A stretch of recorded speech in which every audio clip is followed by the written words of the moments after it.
Hi there folks, welcome to RRTV's live coverage of the ANZCAR Thursday series, coming to you from Las Vegas for round 6 of the Xfinity NASCAR series. But before we get into what happened with the trucks on Monday night, our commentary team tonight is myself, Bernie Wemers, and we're joined by Ryan Shelton. Nice early night, or an early good morning to you, Ryan. Yeah, it's pretty early in the morning. It's 4:45 in the morning, so we'll enjoy this and hope for the best. Yeah, I thought it was late here. It's like 8:45 p.m. here, so yeah, I get to go to sleep and have a full night's rest after this.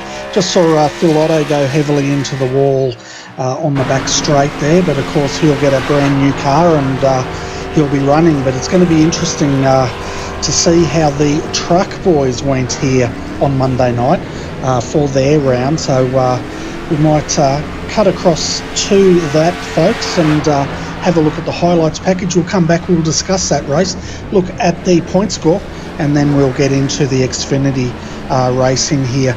They've got probably about another 20 minutes of practice before they go to quali, so we've got a bit of time to cover off the trucks.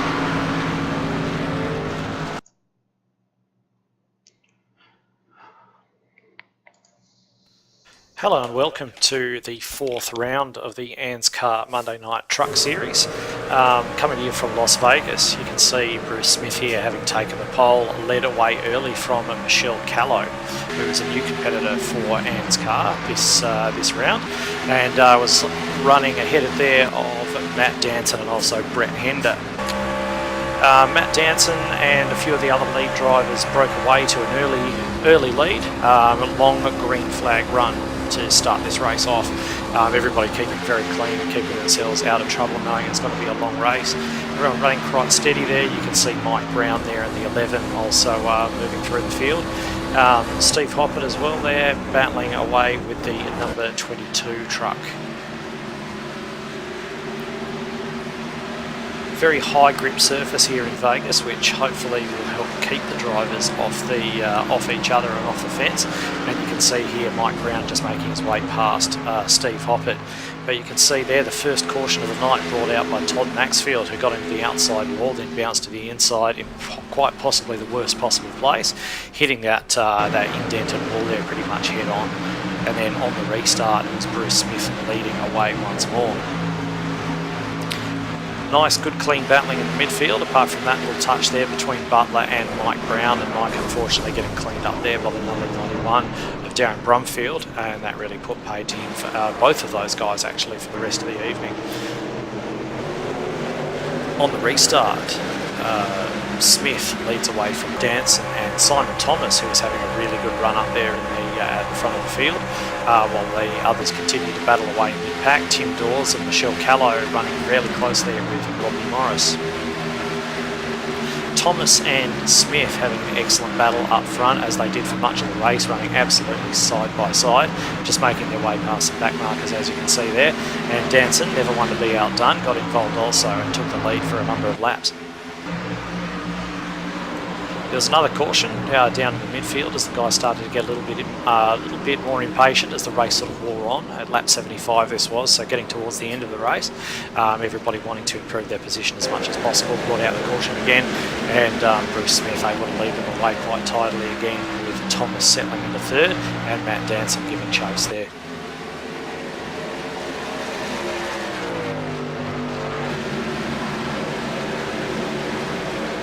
See there another small incident there in the midfield, taking out a couple of other runners. But most people managed to avoid that one. It was mainly just restricted to the two of those trucks involved. And once the restart came, everyone was very bunched up again, and already going 3 wide off the restart. Shows how frantic everything was getting for those guys looking to get a good position coming into the race. Usual 3 up there, Michelle Callow in there also.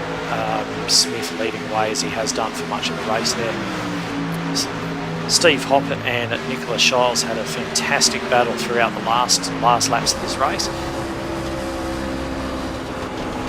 Steve there just managing to get into Michelle Callow, which they managed to actually hold on to, and the caution flag was not necessary for that. James Robbie getting involved in that also.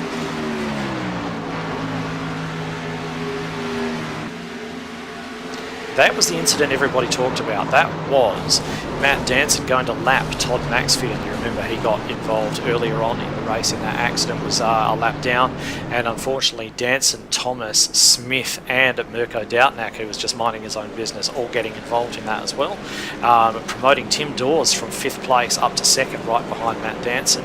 And you can see that Danson there is just actually trailing smoke, clutching it as much as he can to try and get that wounded truck to the line.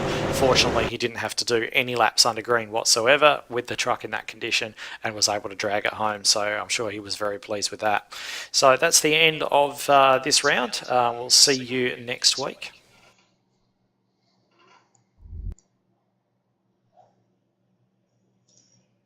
So, folks, that was the delayed replay, I guess you could say, of the Monday night trucks. It looked like a very, very eventful race, that's for sure. But the final 3 for that, Matt Danson limped across the line to take the win under yellow.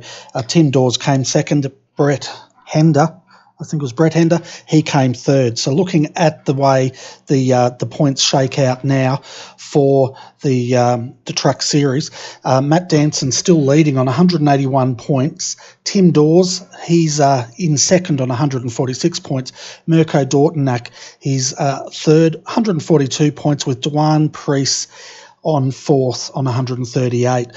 Todd Maxfield, you saw that incident they were all talking about. Todd was involved in that, I think. 136 points in 5th. Nicholas Walsh in 6th on 129. Scott Butler in 7th on 121. Mike Brown 8th, 111 points. Bruce Smith on 105 points, and Nicholas Shields on 101. And basically, Ryan, I spoke to Steve Hoppert, who's unfortunately sick today, but he was saying he absolutely drove the wheels off that truck Monday night, and he missed out from getting in the top 10 by 1 point. So he's sitting in 11th on 100 points. Yeah, racing is always cruel, that's for sure, especially when you start talking about the 1 points, especially when you're looking over the entire season that it's been so far. I mean, that 1 point could have been gained from maybe not taking a pit, or maybe, taking 2 tires versus 4, just gaining 1 more spot, being a little more aggressive towards the end of a race.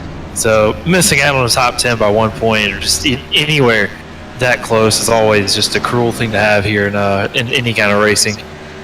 Yeah, it certainly is. And I tell you what, last week when Steve was in here, he pointed out an interesting statistic, which hopefully it's not going to play out this week. But last week in the trucks, they had their only caution on lap 7, race to the end. In the Xfinity, only caution lap 7, race to the end. So if that's anything to go by here, Ryan, it looks like if we follow the way the trucks went, we're going to be in for some slicing and dicing. Yeah, if we had that truck race where we had a few cautions, it's going to keep this field bunched up, and some of the top guys aren't going to really show just how much skill they have. We really want this race to go green, because that's where we're going to see some of the mid-pack drivers be able to move up, because the tire wear since this new build is just insane. Between a brand new set of tires, and you're only looking at probably 10 laps in, you're looking at almost a second difference between new and old. So if you can take care of your tires and actually drive the car differently throughout the run, because the car does drive different when you get on those old tires, you'll start to see a pretty fantastic race, just like we did last year for our Thursday night series in the truck series when we ran here. We ran here pretty much green through the backside of the race, and we saw guys like Norman and Roger Clark. They was able to pick people apart left and right towards the end of that race. So hopefully we can get some long green flag runs to keep it green and keep the racing going, because it'll be interesting to see who can make the most of their car. Yeah, definitely. And we're just going to have a very quick commercial break, folks, to give some airtime to our sponsor, APCS, and we'll be back very shortly for the pre-race of the Xfinity Cup Series, which we're here for tonight, and qualifying. So we'll be back in a couple of, probably a minute.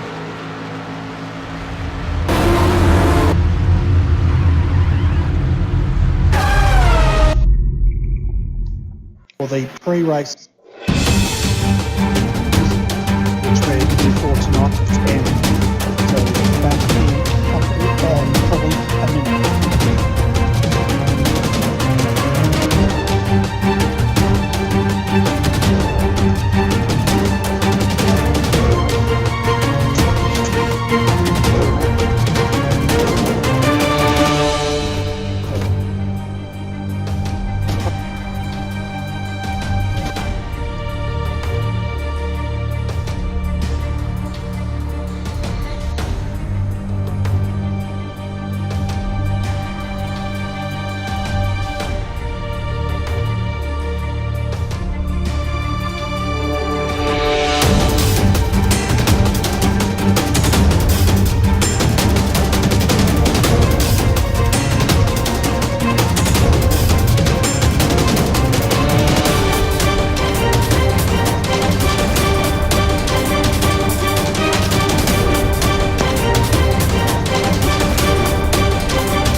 Welcome back, folks, to the live coverage of the ANZCAR Thursday series coming to you from Las Vegas for round 6. The guys will be qualifying very, very shortly. And as we were saying, Ryan, off air, you're talking about how much these cars are expected to push and how, as these tyres go off, we can expect that high line to be coming in. Yeah, so what to expect here, especially if we get into a long green flag run. You'll start to see these guys move more towards the shadow through 1 and 2. You can see sort of throughout 1 and 2, you've got all those signs, and it basically creates a cold spot. Those cold spots will create more grip, and those guys are going to search for every bit of grip they can get, especially as those tires wear off. This is a fairly old surface. It's probably, I think it's about 18, 17 years old, the surface is, so it is fairly old in comparison to some of the other tracks. It was repaved the last time it was reconfigured. I think it was like 04, 05 when they added in the banking. It used to be completely flat, like an Indianapolis or a Nashville, or can't think of it, Milwaukee. More like Milwaukee or Indianapolis is what it used to be, but now it's this huge high bank, 1.5 miles. And it produces some of the best racing on the calendar, especially since you can use all 3 lanes and then some. But the track is super slippery. You want to find every bit you can get, and that right front is going to be the most crucial tire that you're going to be taking care of. This car will get super tight the further you get into a run. The further you get into a run, you'll start to see more guys move up the track, because that's what you do when you have a tight car. You move up the track. You start high and then try to diamond the corner off and get a late apex and try to just move down low and do all your turning before the exit of the corner. Yeah, and if the trucks are any barometer here, we saw a lot of action side by side, 2 wide, 3 wide, a couple of guys coming unstuck and finding the inside wall, so we'll keep an eye on that as well tonight. But before we get into qualifying, folks, let's have a look at the way the points stand at the moment. So Jason Martin, he comes in leading the competition tonight, 119 points. Jake Blackhall sitting in second on 115. Josh Micklemore, 111 points, and in third with Matt Flowett on 110 points in fourth. Stephen Clark was leading last week. He had a bit of a bad run there, and he's dropped down to fifth on 109 points. Dave Douglas is sitting in sixth. Seventh is Riley Curtis. Eighth, Roger Clark, so he's moved up 2 positions. One of the big movers, though, is Jake Maloney. He started from the back of the field last week, folks, and he got onto the podium. That's rocketed him up the standings to sit equal 8th with Roger Clark. Darren McKenzie, he drops into the 10th position on 97 points. And once again, Roger, Jake Maloney's out here. We'll see if he does qualify, because last week he chose not to, and he just worked his way through the field. Yeah, sometimes going through and starting in the back, if you know you've got the speed to run through the field, a lot of times these guys will start in the back just to kind of avoid everything. And also they do it to kind of give themselves a challenge. I know it seems a bit annoying sometimes, especially if you're in the back, having a faster guy behind you and they just run up. It can cause some issues. But a lot of times they do it just to kind of stay out of the front pack or stay out of the mid pack and avoid all that just to make it towards the end, just kind of move up throughout the race. So it kind of a catch-22, especially if you're a really fast guy. You can kind of move up through the field, but if you think you're about top 5, I don't expect anybody else to do it other than top 5 drivers, to be quite honest. Yeah, we'll see how they go anyway, because they're coming out to do their quali. Now, it's interesting from what I saw coming into this session, they only get one fast-flying lap here.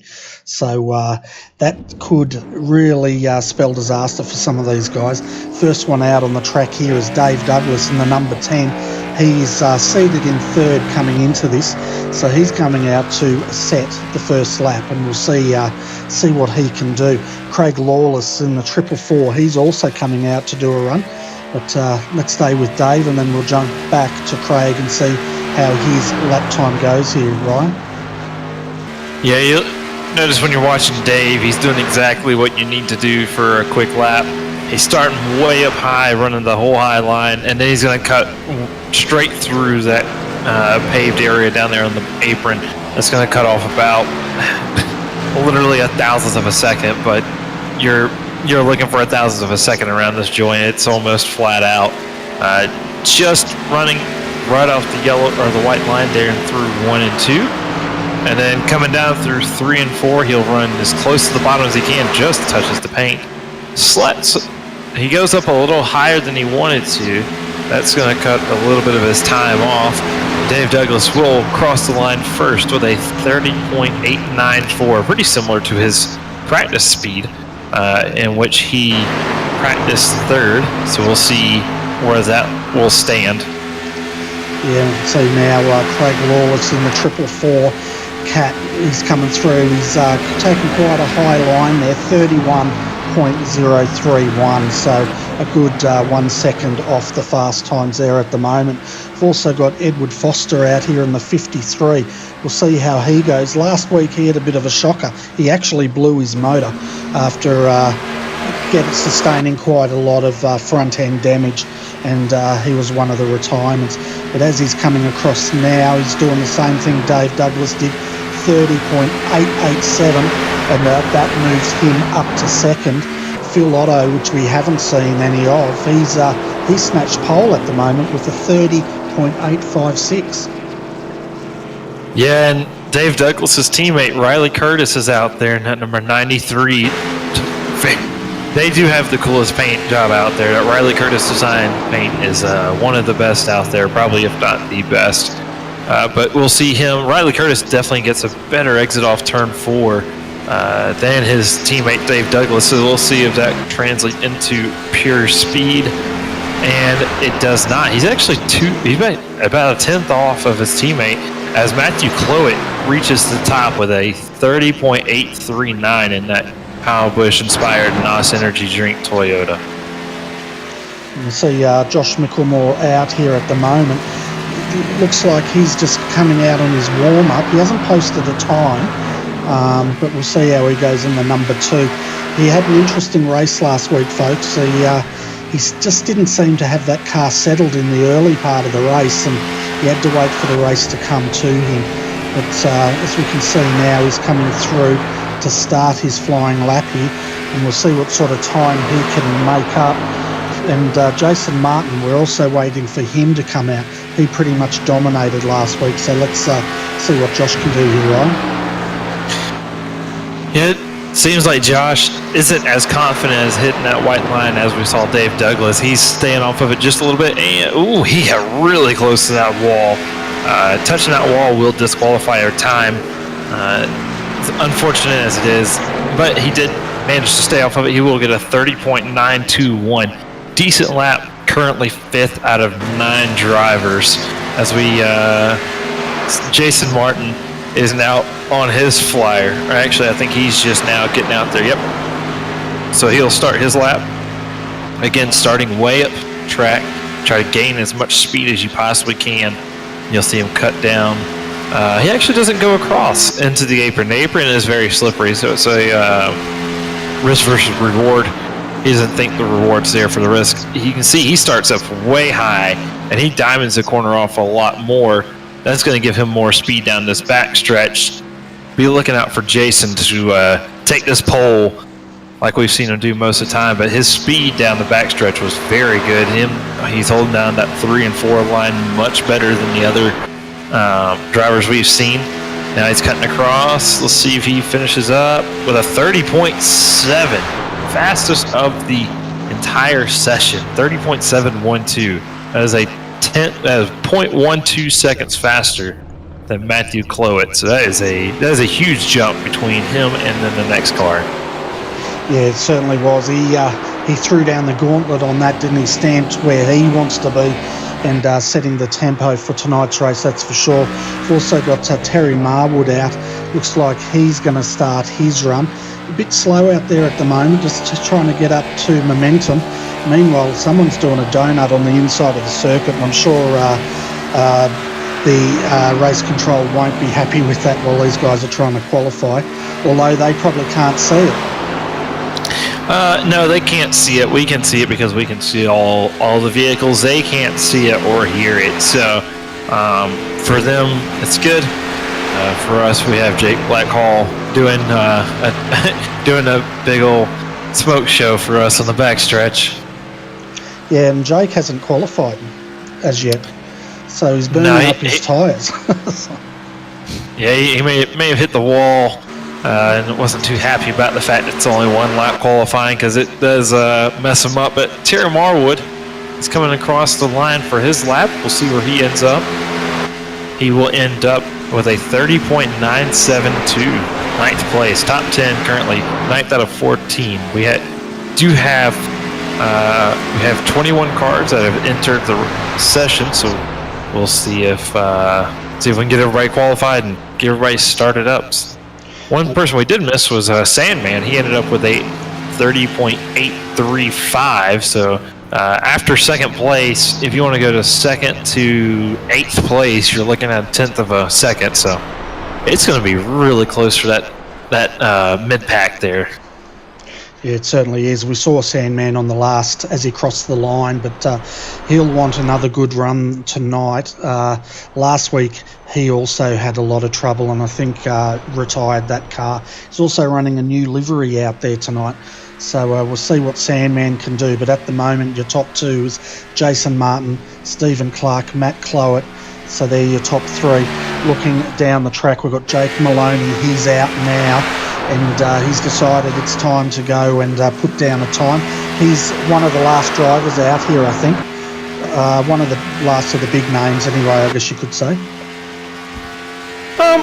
Yeah, we still get Darren McKenzie and Jake Blackhall waiting around. Norman Clark. Oh yeah. He did have a practice time of a 31.1, so that's not too far off. And if he actually did a 31.1, he'd be all right. Jake Maloney was about to hit the wall, but he didn't, so I guess he's just going to abort his lap. So he will be done, and he will not put down a lap. And what about Jake Blackhall? Because we saw him doing donuts, so he's probably done as well, wouldn't he? Yeah, looks to be. He did start a lap in it. He hit the turn 1 and 2 paint, got down onto the apron, got his car loose, and he got it. Just threw it in the center and just started doing donuts. Yeah, so both keep an eye on Jake and the Jake and Jake show at the back of the field here tonight. We'll keep an eye on them. See now Darren McKenzie, he's coming out to run, and we'll see what he can do. He's seated, he's sitting in 18th at the moment in the 08. Very exciting driver. He had a good run last week, very, very strong, but unfortunately he come to grief in a racing incident which paid put a stop to his race. But now Darren's starting his run. Who's left? Him and Norman Clark, the magician. We're still waiting to see him come out. Yeah, Darren McKenzie did run pretty well at Rockingham. He ran extremely well there for a little while, and then he got caught up in a mess and wasn't able to move up through the field. So we'll see if he can't redeem himself from even that race too. It just doesn't seem like the luck is there for him as he qualifies and he almost hits the wall. So he might be able to move up a little bit from his practice position. We'll see here.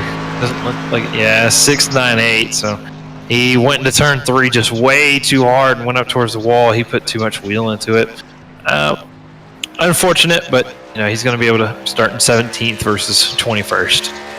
Yeah, 100 laps around here, so we'll see how the guys go and how they work their way through the field. It should make for some great racing, that's for sure. And looks like we have the end of qualifying, so we should get to the grid here. And Norman Clark did not post a qualification. So anyway, let's have a look at the grid, folks. So starting on row 1 tonight is Jason Martin with a time of 30.713. Stephen Clark, 30.836, is starting next to him on the outside. Second row on the inside, we've got Matthew Clowett, and he's joined with Phil Otto on the outside of him in 4th. Third row tonight is Danny G, and 6th will be Edward Foster on the outside. Dave Douglas will start out as 7th. He's got Josh Micklemore on the outside of him starting in 8th. Out of 9th tonight is Thomas Hinds, and Terry Marwood will start out at 10th. Out of 11th tonight, folks, we have Riley Curtis and Craig Lawless will start next to him in 12th. Out of 13th, Stephen Williams, Roger Clark, a bit under the weather tonight, but he's racing, starting out of 14th. James Zeitz will start in 15th. Darren Lord 16th. Darren McKenzie, keep an eye on him tonight, folks. He will be starting in 17th. He's got Jake Maloney starting on the outside of him, and right behind him he has Jake Blackhall in 19th and Norman Clark in 20th. So there's a lot of fast runners up the back of this field here, Ryan, and it's going to be interesting to see how they go as this race progresses. Yeah, with 100 laps around this place, you've got a lot of time to do something with. So we'll see. We'll see. We'll be keeping our eye out for the guys in the back. So it'll be pretty interesting watching some of those guys. But I really think the race may have already been won with Jason Martin with that incredibly fast lap time, 30.7. That's really, really good. But we're gonna have some really good racing. Especially so long as it stays green, it's going to be some really good racing. Oh, it certainly is. We can see now they're just starting the warm-up lap now, the 97. That's Jake Blackwell. He's pulled the car off, and we'll go back and see what's going on with him. Now he's going. He just rolled off, but now he's got the car running again. Yeah, he may have just had a slight issue with his work stuff, so he'll get back in line, and we'll go green here in a minute. Yep, 100 laps around here, no fast repairs, unlimited incident points. I'm losing my way here. As far as the weather goes out there tonight, folks, it is clear, 37 degrees Celsius or 98 degrees Fahrenheit, so it's going to be a warm one. Yeah, that's about the temperature it always is in Las Vegas, so it looks like we got some realistic weather. But we'll see the pace car here move down towards pit road here in just a couple of seconds. Jason Martin will have control over the field. 21 cars entering tonight's 100-lap race. Pace car dive down, and we will be going green here shortly as Jason Martin just goes, and he is going to have a huge start to this one. He got a good jump on the field, and we will have a clean start. We're already 3 wide for 3rd position as the APCS truck of Edward Foster wisely moves out of the way. Yeah, and right behind them there we've got Otto in the 66, just above. He's got taken the high line there. The 53, Edward Foster, goes through. The number 2, Josh Micklemore, follows him. And now Phil Otto dives to the inside there to try to cover it off. But I'll tell you what, Dave Douglas, he's going to go around the outside of him. Yeah, Dave Douglas has got the preferred line here. Like I said, throughout this race, you're going to see these guys move up more and more throughout the track. And as you saw Dave Douglas there just make the pass on Phil Otto. Phil Otto's dropping like a rock currently on that inside line. These guys are just going to move around him on that outside. Yeah, I'm not sure what's going on there with Phil, but he's just absolutely getting swamped here. He's now dropped back to 10th position, and the guys are just running by the outside of him now. He might be conserving his tires for later on if he thinks that this race is going to go much greener than expected. So he might just be back there just to kind of save his tires and hope for the best. As you can see, Stephen Clark is actually keeping up with Jason Martin. Not something we'd think anybody would be able to keep up with Jason Martin today. But Stephen Clark is right there. Jason Martin's running 31.2 lap times so far, so we'll keep an eye on that. His fastest is a 31.20, so he might just be trying to save his tires as Stephen Clark is right on that gearbox of his. Yeah, this is exactly what Stephen Clark needs to do, because last week Jason Martin got out front and it was very hard for any of them to catch them back up. Stephen Clark did go with them earlier in the race, but he faded as the race went on. So we'll see if he can keep this momentum up and if he can keep that pace going. But Matt Cloward at the moment, he's sitting in 4th. He's got Danny G on the inside in the number 24, Edward Foster in the 53. He's coming along for the ride, and as they go 2 wide into turn 3 here at Las Vegas. Yeah, this battle for 3rd place has been going on since the beginning of the race, and they've just been side by side the entire time. Danny G drops below the apron to try to clear Matthew Clowett, but that's just not going to work. That's the beauty of this Las Vegas track. The outside works through 1 and 2, the inside works through 3 and 4. So it's a matter of who can clear who. When can you clear that other guy? And it looks like Danny G is just going to have his nose in there for the inside as Matthew Clowett tries to get down, and Danny G thinks better of it, backs up just a little bit, and he's just going to fall on the line into 4th place. So Matthew Clowett will have that 3rd place position. Danny G followed by Edward Foster for the top 5. Yeah, we're riding with it.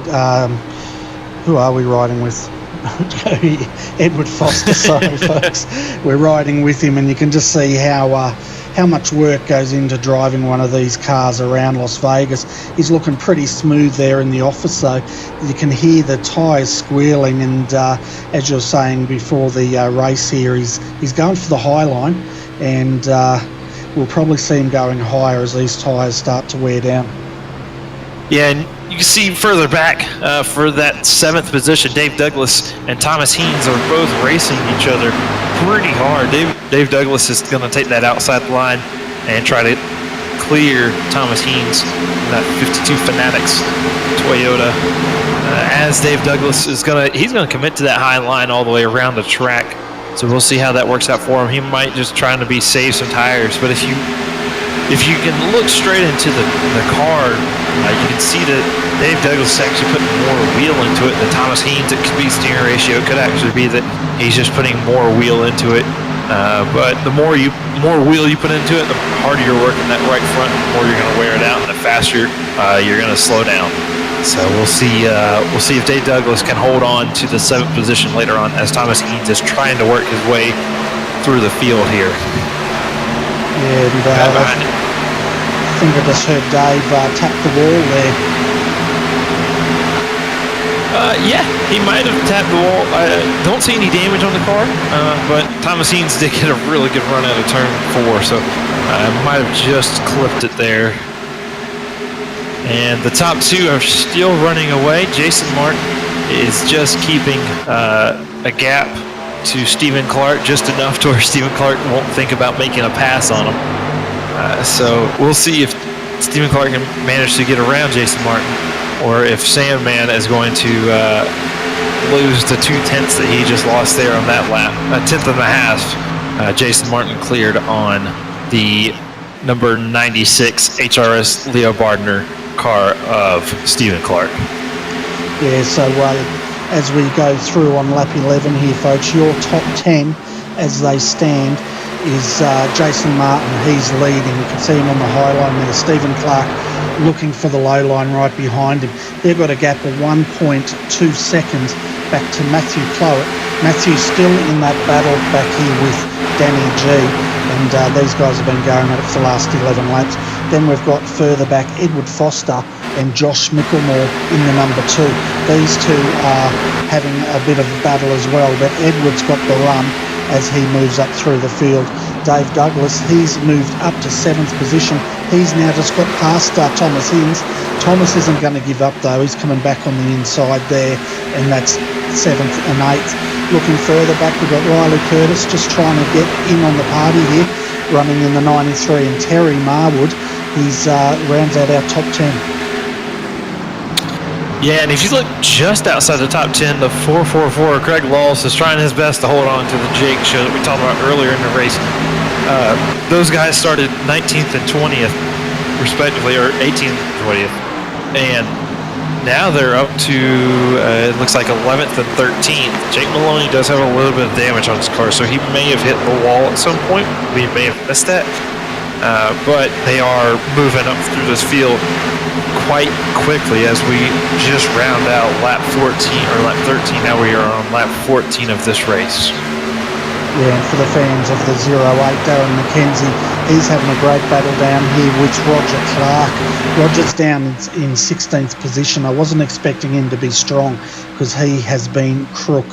And for the overseas people, crook pretty much means sick. So, yeah, he's been quite ill, but he's got into that NASCAR tonight to have a run and see if he can get some points. Yeah. As Terry McKenzie just taps the wall coming into turn 1. It looks like he may have moved up to kind of give Roger Clark some room, but now he's giving him no room as he is right on. He's tearing the paint off the rear bumper, and it's looking really, really feisty between these guys. These guys might have a little bit of backstory that we haven't seen throughout this race because they are racing each other extremely hard, and both of them have right side damage, so we'll keep an eye on that throughout the race.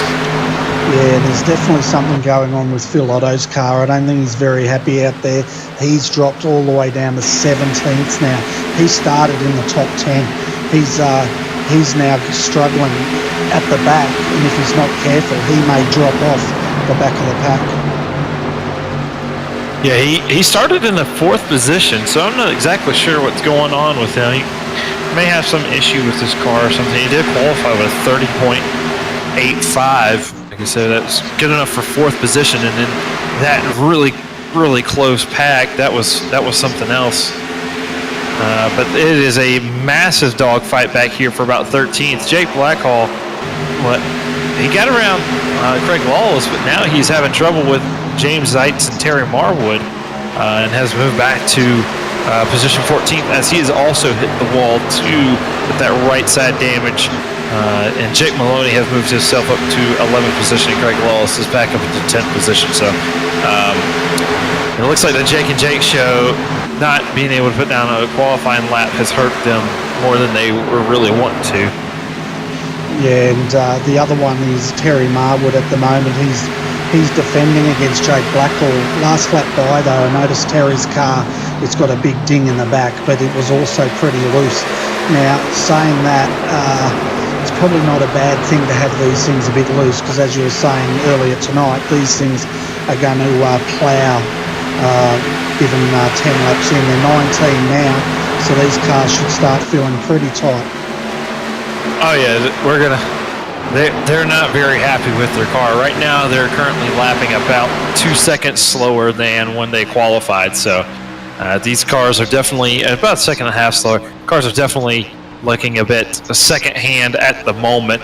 But if you talk about second hand, the very last spot in the podium is getting really feisty right now with Matthew Clowett and the 24 of Danny G. Both of it, they are absolutely going at it right now. It is nose to tail between them two, fighting for this third position.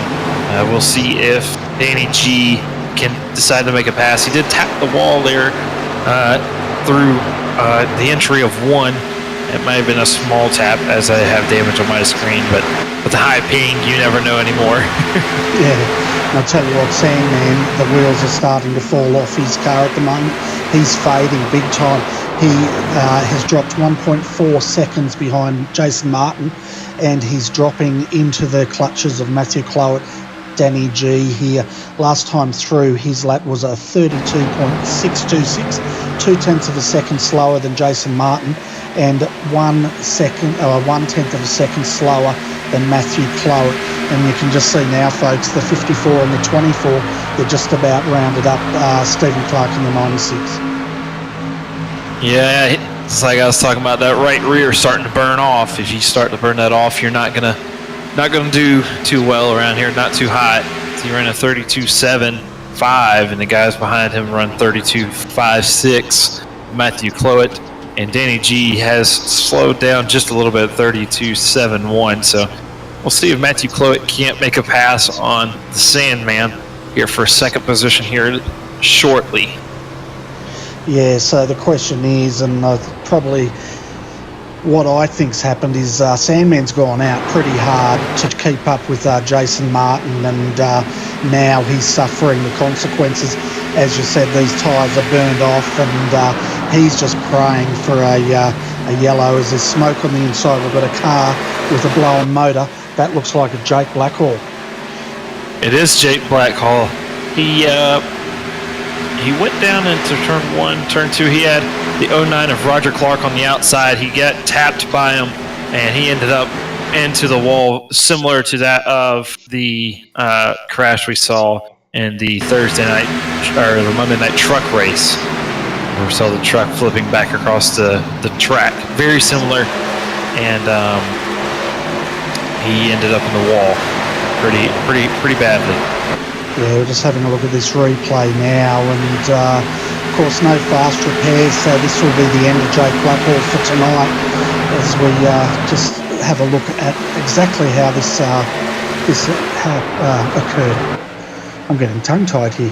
Roger Clark was here. Yeah, he just went up and tapped the back of Roger Clark there, and as you said, heavily into that inside wall, as we've seen a lot of trucks. He's managed to keep it off the track, though, and keep it from going yellow, only just. He's just below the apron there. Yeah, and so back to live racing, if we go back to this battle for second place, it is starting to get really hot, like we said in the beginning of the race. We're talking about how close between second and eighth was. That blanket is starting to be laid back over top between second and about seventh place. Stephen Clark does lead the train in second place, but you're looking only about half a second between each car between there and the seventh place, between Dave Douglas back there in seventh. So we'll see if he's actually back there in eighth. So we actually do have the second through eighth place guys sitting around in there. But earlier, just a couple laps ago, Matthew Clowett went for a pass on the inside of Sandman, and Danny G tried to go fit in the spot in between the wall and Matthew Clowett, and he ended up burning up the tires, the rear tires, by turning right, and he tapped the wall just a little bit going into turn 3, so it has separated, but Danny G is starting to make his way back up as these two guys are starting to fight. Matthew Clowett is trying to go for that second position.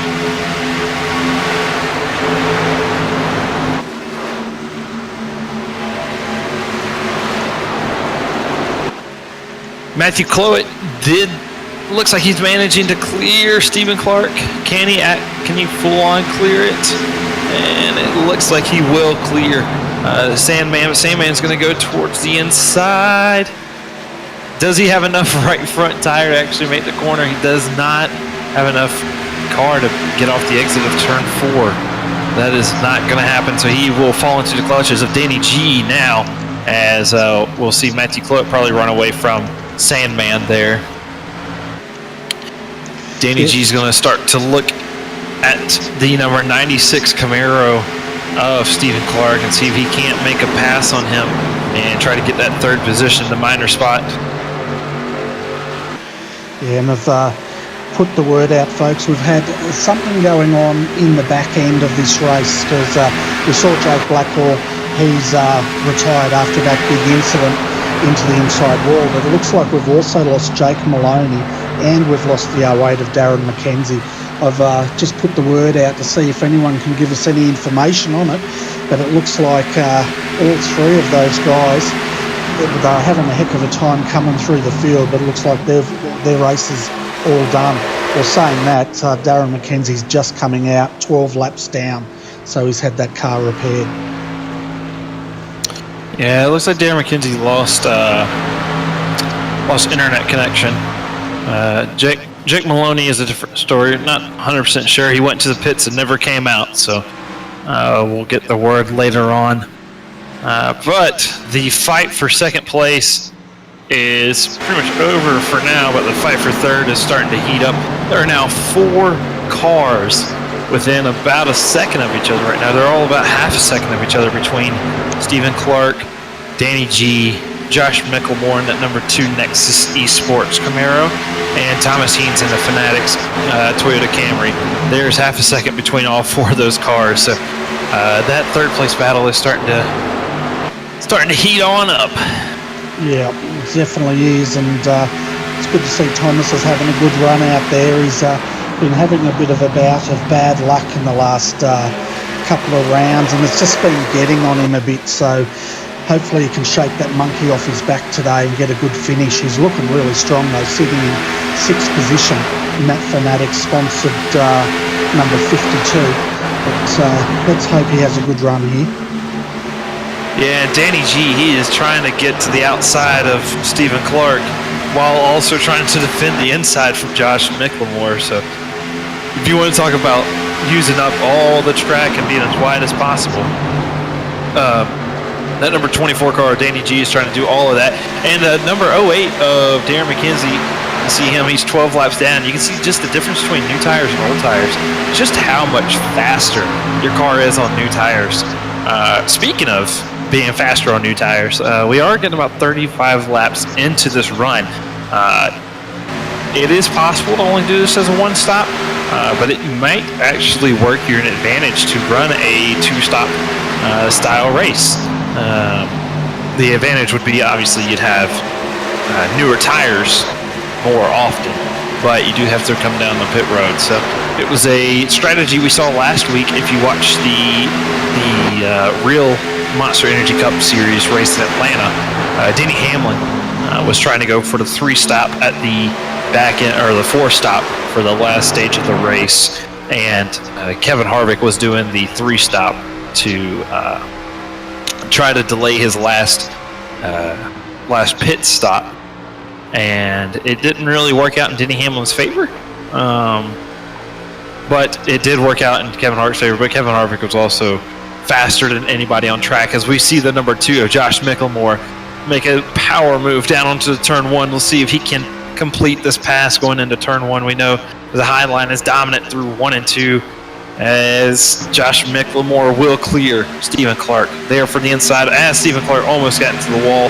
There's that right front tire. Yeah, and he came down there and gave Danny G a little bit of a tap there. Danny went down on the inside there, and Thomas Hins, he could smell blood, and he's now trying to make it 3 wide. Very brave move if he does. He's sort of working out where he's going to go. He's banking on Sandman at that high line at the moment, but Sandman at the moment struggling with those tyres. Saying that, he just rounds up Danny G. Yeah, Danny G is just holding on as Thomas makes a huge move down into turn 3 and 4. Goes for that bottom line. Isn't gonna be there. Ooh. Thomas Heens gets a really good run off turn 4. That's an impressive run for this late into this stint. 37 laps into the race and not a single caution yet. So these guys are really struggling right now, especially with tire wear. Thomas Heens makes that car stick. Danny G is just trying to find a way around Stephen Clark. he's been trying to find a way around this whole race. He was up into third position, and he has just been passed by everybody that Stephen Clark's been passed by because he just keeps trying to find a way past, and he just can't find a way. So either Stephen Clark has been blocking or somebody else took his spot that he was wanting. So Danny G is not having fun right now. Yeah, he's just in that pack of 4 at the moment. We've got Thomas Hinzo. He's looking good. He's right on the inside of the 96, Stephen Clark. That car of Hinz's does not look like it's struggling too much, but Edward Foster in the 53, he's another guy that wants to have a good finish here tonight. That car's also looking very good. And, of course, Danny G, once he gets a fresh set of tyres on that thing, I'll expect that to be a rocket.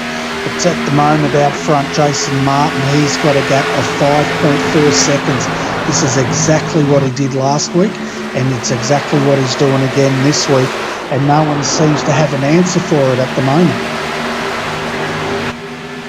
No, it's Jason Martin is starting to become the Martin Truex of our series, if you would say. When it comes to these mile-and-a-half tracks, nobody's stopping. Absolutely nobody's stopping. He might have, some competition here and there, especially if we get a late race caution. Somebody might be able to keep up with him, but I just don't see. As long as he does what he's been doing, I don't see him losing this race.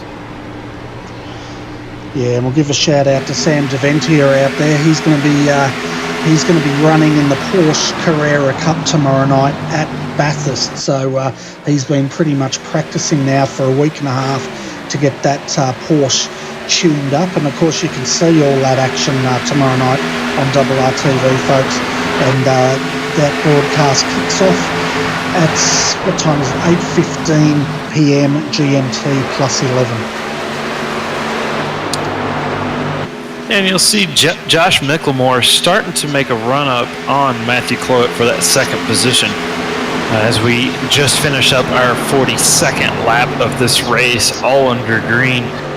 Josh Miclemore, he started further back into the field. He started in 8th position. He's moved his way up the field here and is really starting to make some good ground. He's currently running about 2/10 of a second slower than Jason Martin, but he is making small time up to Matthew Cloet. Yeah, and Edward Foster's now just got past Stephen Clark there, and Stephen Clark's coming back on him.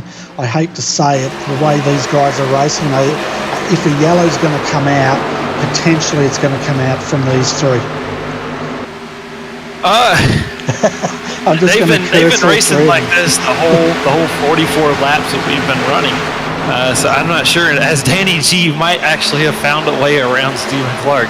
It's taken him about 30 laps, but Stephen Clark just made just enough of a mistake to let Danny G pass. Danny G he's grateful for that. I'm sure he is more than happy that he's been able to get around Stephen Clark. As you see, Stephen Clark will be the first to blink on the pit stops as he brings it down to a very, very, very slow. It looks like, screw it, a very slow 80 kilometers an hour. I was trying to switch it because it's on American speed, so nobody knows what 45 miles an hour is. Yeah, it's slow. And of course, for the folks joining us for the first time in NASCAR, these guys don't have pit limiters, do they? They've pretty much got to get it down to that speed and watch the speedo. But you can see Stephen Clark in there, the first of the pit stops now. See it counting down there, and he'll set the barometer 15.333 seconds as he comes back out. Roger Clark, he's the next one in for his pit stop. Yep, and that will start this cycle as Stephen Clark is going to be the first to blink to get some new tires on his car. We'll see if he can't save these a little bit more. Normally when you get these pit stops too is when you'll start to see some of these guys, some of these faster guys run into some of these slower guys. You might catch yellow, so we'll see how that works out. Also, currently we have a pretty big battle going down for the was effectively probably the about 10th position, 9th, 8th position. Currently in 8th position, James Zeitz and Stephen Williams. Stephen Williams has been working on James Zeitz pretty much the whole race. It's been like this the entire time, but as you see, Terry Marwood with those brand new tires, you can see how much different the cars drive, those brand new tires, and how much faster they are through the corner. That number 7 of Terry Marwood just made zero work of the 98 of Stephen Williams. Yeah, and I'm looking at the telemetry here, folks, and from where they are now to where they were on the fresh tyres, it's a good 1.5 seconds slower at this point in time. So we'll see everyone speed up once they get going. You can just see now Marwood is just getting on the inside of Zeitz here, and he should clear him, but then again he doesn't. It's because that 19, it's all hooked up at the moment, sitting in 6th as the pit stops go on. Danny G's also pitted. 15.7 seconds was his stop. Roger Clark had a very slow stop of 37 seconds. Terry Marwood 35.7 seconds, and now we've got Josh Micklemore. He's the next one to come in and get service.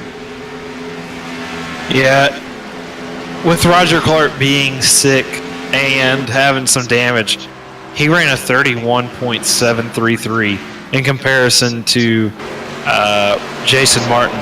He ran a 33.1. So with Roger Clark even being in the situation that he is in, he is still a 1.5 seconds faster than Jason Martin is. Actually, he's actually just now eclipsed the 2-second mark as Jason Martin. Oh, never mind. He's still 1 second. So there's a 1 second difference between what is effectively the slowest guy on the track with the conditions that he has and our fastest guy on track. So that's between new tires and old tires, and that's going to show you as Jason Martin slows down here and takes his pit stop on lap 51, working 52. Yeah, and the rest of the pit stop is happening at the moment, folks. Edward Foster in the 53, he's currently in taking service, and we might see him come out just in front of Jason Martin here as Edward Foster does go out. 17.1 seconds was his stop. Here comes our race leader, though, Jason Martin. Let's see what sort of a time he does. And he's actually reversed it back a bit, so that's going to cost him a bit of time. Yeah, he has a bit of a gap that he can afford. Small mistakes like that, and that's going to put Matthew Cloet currently in the lead. But he will let that lead go as Dave Douglas will now take over the lead as everybody continues making green flag pit stops. Yeah, and Jason Martin stopped, folks. 16 seconds was his stop. So even with that little, having to reverse back slightly, it hasn't cost him that much at all. As Matthew Cloet in the 54, he's now in the pit lane, also taking service here. So just about, we've had 3/4 of the field take service here. We're just about halfway. So to me, it looks like they're all going to try and do this in a one-stop strategy. Yeah, they can make it on fuel. Like I said earlier, if somebody was going to do a little bit differently and pit a little bit sooner, that would have happened. And I think somebody probably should have tried it to do a 2-stop just for the tires, because you can gain so much on brand new tires versus being out there on older tires. And you can see now Dave Douglas is leading as Jason Martin now blows by on the inside to get back on the lead lap. Thomas Hinds is following him on the 52. So Thomas has actually also done his pit stop. He's tucked right up behind Jason Martin here, and he's just going to test him and see if he can go with him, I think. Yeah, I think according to my scoring, somehow Stephen Clark might be ahead of Jason Martin here. It looks to be that Stephen Clark might actually be the current leader by about 7 seconds. Yeah, which would be a huge turnaround for him. He might have only taken 2 tires. Yeah, he did a 15.3 second stop, and That's yeah, we'll bring this up and have a look at it because we can actually see the splits here. So Stephen Clark, he's the leader once everyone stops. So he's sitting in 3.6 seconds from the lead. But you're right, he's got a good 2.9 second gap over Jason Martin. You know what it was? Well, he's got a 7 seconds on track. It was because he pitted about 5 to 6 laps sooner than Jason Martin. So that early pit gave him the 7-second gap that he can work with now. He was able to not only gain that time back, he's able to gain and then build onto it. That's how important new tires are. But currently, Stephen Clark is lapping at about a 32.1, whereas Jason Martin is about a 31.6. So he's about half a second faster. And currently just at about 6 seconds behind Jason Martin. So we'll see if he can keep it up as Stephen Clark will pass the 0.15 of Darren Lord, who is currently 2 laps down. Yeah, well, the thing is with Stephen Clark, the big question mark is last time we saw him fade pretty dramatically after he burnt those tyres up. Question is now, does he have a car to keep this pace up without burning them up again? And also when these tyres do start to fade, are we going to see him going backwards like we did earlier tonight?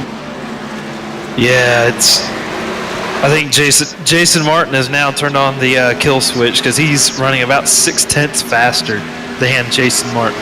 And with the amount of laps we have left, if he continues keeping that pace, he'll definitely catch him in about 30 or so laps, which would put it at about lap 90. So if it stays green, this race is going to get really spicy really quick, especially if Stephen Clark can hold on to his tires. As Jason Martin has now brought it within 5 seconds. Are you as surprised as I am that we've gone this total distance without a yellow at the moment? I was expecting we would have gone through 2 by now. Yes, I am pretty. It is pretty exciting to see that we've been this way the whole race, and it's going to be an exciting finish to this race because Stephen Clark is now starting to lose the car just a little bit. We are working lap 60 of 61. Like I said, green flag all the way. That is very surprising for an iRacing race, but for a real-life NASCAR race, I wouldn't be so surprised. But for what we have here today, this is very surprising in the sense that we haven't had any cautions yet. So I am thoroughly enjoying this race. I love races where it's more of a strategy game versus being lucky on a restart. Yeah, and this is exactly what the ANZCAR League's about, isn't it? And a lot of these guys, we say it each week, they've had to pre-qualify to prove their driving capabilities to run at this level. And of course, in a week's time, it steps up again when we go back to the ANZCAR Cup Series. And those guys, again, they had to qualify for their driving ability. So I think the way ANZCAR's doing it in putting people in classes based on their driving ability, that goes a long way to having these really great clean races. Yeah, and also what they'll start to do is they'll start to you can start to see the actual progression between, we have a caution, we have a yellow flag. We have a yellow flag right now. Not sure where it's at. We got Roger Clark in that number 60 or in that 09 Chevy Camaro. Let's see what happened here. Oh, he just grabbed the turn 2 wall and he got loose and hit the same wall that everybody else has been hitting so far. And so that brought out our first yellow 61 laps into this race. It's going to get really dicey now. It certainly is. We're just having a look at that replay. I'll tell you what, he hit that wall pretty hard and the front dipped, but look at that. That's exactly where the truck boys found, into that unforgiving wall. I wonder in reality if it's that scary or if they've actually done something to mitigate against that. Yeah, they've put up the safer barrier. There's safer barriers all the way around the track now at Las Vegas. Jeff Gordon, he hit that wall extremely hard. It was a couple of years back. I think it was in the COT days, and he hit it really, really hard. And that's probably still to this day probably the hardest hit in Las Vegas history. He hit that wall so hard, and it shot the car. I think it shot the car all the way back out onto the track. It was devastating. He didn't get injuries or anything, but it was hard to look at. It was very hard. Well, I tell you As what, we see, it's all right. I was about to say that we're about to have a race off pit road here. Look, we've got Sandman. He's just had to go back a bit. He's sitting right behind Jason Martin here. Is Jason Martin going to be able to beat him off the line here and jump him? Also got Matt Cloward in the 54. Can hear him revving up. Jason Martin, he wants to go. He does go. But check this out. Who's that that just streaked through? The number 2, Josh Mickelmore. He's jumped into second position on that stop. yeah, he was running fourth coming into the pit stops, and he got a really good run back out onto the track. But the biggest losers will be Stephen Clark and Thomas Haynes. Thomas Haynes will move back into the 5th position. Stephen Clark's will move back into the 3rd position, my bad. And everybody else is going to jump. So it's going to be really interesting to see what happens. I know Sandman is kicking himself right now because he could have had the first position, and he could have had control over this race for the last 25 laps and 35 laps and given Jason Martin some kind of run for his money. But now Jason Martin's got that start, and he's one of the best starters in this league. Oh, yeah, for sure. And if he gets out there, it's going to be hard. We'll see what Josh Mickelmore can bring to the table, though. So as we're getting ready for the restart here, folks, let's go through your top 10. So Jason Martin, once the wave guys go through, he will be starting on the inside with Josh Mickelmore on the outside of him in the number 2. Second row will be Stephen Clark on the inside. He'll have Danny G on the outside of him. Third row will be Thomas Hins, and on the outside of him is Matt Cloward. Fourth row will be Edward Foster in the 53 and Dave Douglas in the number 10 on the outside of him. And then rounding out the 5th row will be Craig Lawless in the 444 and Riley Curtis in the number 93.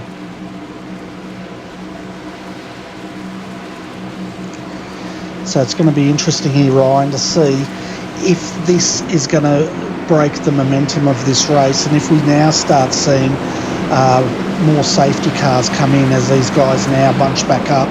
They're going to have fresh tyres though, so these cars should feel very shiny and new for them all of a sudden. Yeah, and it's really going to help out these guys who are struggling, especially like the Craig Lawless and Dave Douglas. They were a lot further back than they wanted to be. Craig Lawless just got his lap back from Jason Martin literally about the lap before that yellow came out. So he was very happy about that, the fact that he didn't have to take that lucky dog. If he was going to have to take that lucky dog, he would have been back behind all the lapped cars. So he would have been effectively in the 18th position, where now he gets to restart up there in the 9th position. So that's going to help him out a lot. That came out relatively where he wanted it to come out. And it's going to give us a really good final 30 laps of this race. And like I said, this mid-pack, it's going to be crazy. But I think the winner out of this will be the guy who understands that there's still 30 laps to go and doesn't start tearing up his tires in the first 10 laps trying to keep up with Jason Martin. Yeah, because that's a losing game, because he seems to be fast and he doesn't seem to tear up his tyres as much as the people around him. So we'll wait and see what happens here. It was interesting also to see what the number 2 can bring to the table here. We know what Stephen Clark's got. We know the number 24 also, what he's got and how good that car is. So we'll see what these 3 can bring. Also keep an eye though on Thomas Hins. He's been racing all night, and he's also got a great car under him, and he's hungry for a great result. As we come back on the restart here, Jason Martin goes. Josh Micklemore, he got a bit of a wobble up, and Stephen Clark's going to snap the inside from him. Yep, and Stephen Clark, Sandman, is going to reclaim that second position he had at the beginning of the race. But let's see if he gets a little bit nicer on his tires. And it looks like everybody is just single filed up. They understand that there is still 30 laps to go, and they just do not want to get a wreck this early into the run. One thing I did notice on that last run is that Josh Micklemore just doesn't have the short-term speed, but when it comes to the long-term, as the tires wear off, his car seems to come back into itself. It seems like a lot of these guys have some short-term speed, but Josh Micklemore seems to lack it just a little bit. So we'll keep an eye on that throughout the rest of the race as we are single file. And Edward Foster does decide to break out of that single file and go below Matthew Clowett there in that 54 NOS Energy car as he bounces off the wall all hard. That was a huge bounce, and that's going to give him... actually, he did not bounce off the wall. My bad. Yeah, I'll tell you what, between the 53 and the 54 on the inside of him, these guys are racing hard, as all of them are, but these guys are side by side and almost trading paint. That's how close they were racing. But now the 54's dropped behind Edward Foster. Meanwhile, out front though, Jason Martin, I think the field's playing into his hands here. They're all trying to go with him. I guess they have to, but it's going to be interesting to see whose tyres burn up first. We know Jason, he can go these hard, long runs and not suffer, but check out Micklemore in the 2 already. He's starting to fade, and we've only been running, 4 laps of this restart, as Hins now goes on the inside of him. Yeah, one thing you'll notice is that Jason Martin runs a much higher line through 1, and it runs a much lower line through 2. So what he's doing is he's trying to do all of his turning in that shaded area of the track. And then, as you can see here, again, he's going to try to reduce some of that turning as soon as he hits that sunny side of the track to try to reduce the amount of wear he's given that right front tire. As we see Matthew Clowett continue to try to move up through this field using that bottom line through 3 and 4. Yeah, so down to 29 laps to go, and I reckon while the field's close, folks, let's go to crank it up and to turn the sound up, and we'll do a lap around Las Vegas so you can just take in the sounds. Wish we had the smell, but the sounds are good enough.